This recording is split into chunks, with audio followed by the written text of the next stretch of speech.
Unit 4 presentation, The Four Learning Theories. Social Development Theory by Lev Vygotsky. Experiential Learning Theory by John Dewey. Cognitive Apprenticeship by John Seely Brown. Schema Theory by Roger Schenck. Social Development Theory. Vygotsky believed that social interaction plays a fundamental role in the development of cognition. Social development theory argues that social interaction precedes physical development. Consciousness and cognition are the end product of socialization and social behavior. Three major themes of social development theory: social interaction, the more knowledgeable, the zone of proximal development. Social interaction plays a fundamental role in the process of development and precedes physical development. The more knowledgeable of others refers to anyone who has a better understanding or a higher ability level than the learner, such as a teacher or a facilitator. The zone of proximal development, a student's ability to perform a task under guidance or with peer collaboration, and the student's ability of solving a problem independently. In other words, how well a student does with a teacher, a peer group, or on their own. Social development theory advantages provides a foundation on how we learn, makes possible personalizing learning, and can design ways to learn and monitor that learning. The disadvantages is that social development theory can be vague and speculative about learning, focuses on process of learning and not the age of the learner, and children reasoning skills develop at different ages in different cultures. Experiential learning theory by John Dewey believed that students learn construct new knowledge based on previous knowledge that experiences are unique to each learner. Experiential theory argues that students learn new knowledge based on knowledge that they knew before in their unique experience. Dewey's belief is built on two central tenets: continuity and interaction. Continuity refers to the notion that humans are sensitive to or are affected by experiences.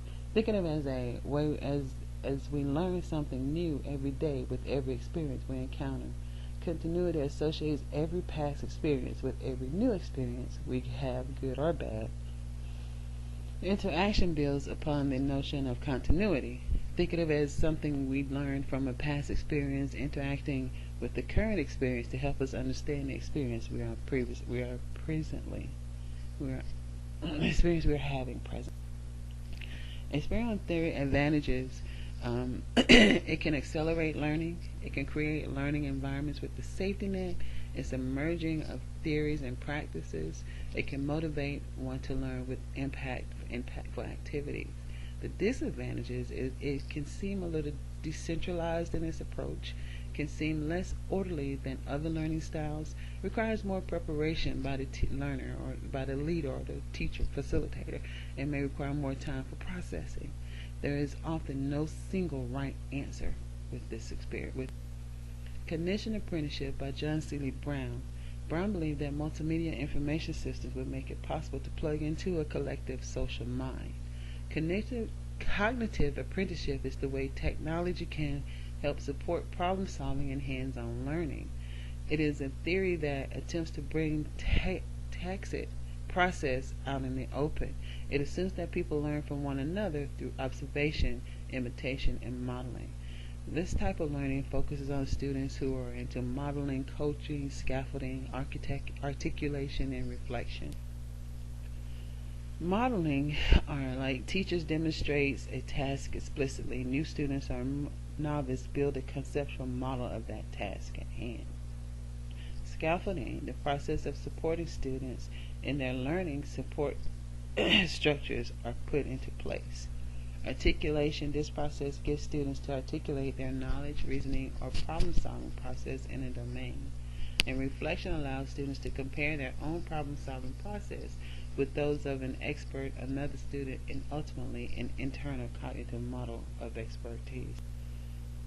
The advantages of this apprenticeship, of cognitive apprenticeship, is one strength of the cognitive approach is that it has many practical applications. The other is the cognitive approach heavily relies on experience as its main research method. The disadvantages, or the main disadvantages of the cognition approach, is that it refers to cognitive process that we cannot directly observe. Another weakness is that the cognitive approach is that it ignores other factors towards behavior that have been shown to affect behavior. Schema theory by Roger Schenck says that Schenck thinks that the structure of knowledge, especially in the context of language, is understanding.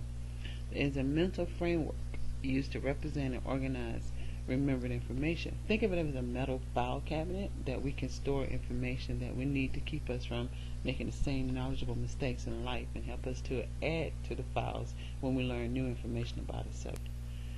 The key concepts of schema is prior knowledge about the topic of the text or what we have already learned about a subject, awareness of the subject of the text or the ability to recall what we know about the subject, and language schema, knowledge of the vocabulary and relationship of the words in text or words we associate with the subject to connect to the new subject. The advantages of the schema theory is you're familiar and consistent fields for teachers and facilitators, the ability to create a variety of components, faster development, existing templates can be used as examples, and TBBs may be reused. The disadvantage is large numbers of component templates for a given schema, and descriptions become less helpful when reused in many fields and applied to many scenarios. My final thoughts on the learning theories. The fact that I'm an instructor, many students come through my classroom and they each have a different way that learning is best for them. Therefore, I find myself having to adjust the way I teach to fit the way the students are capable of learning.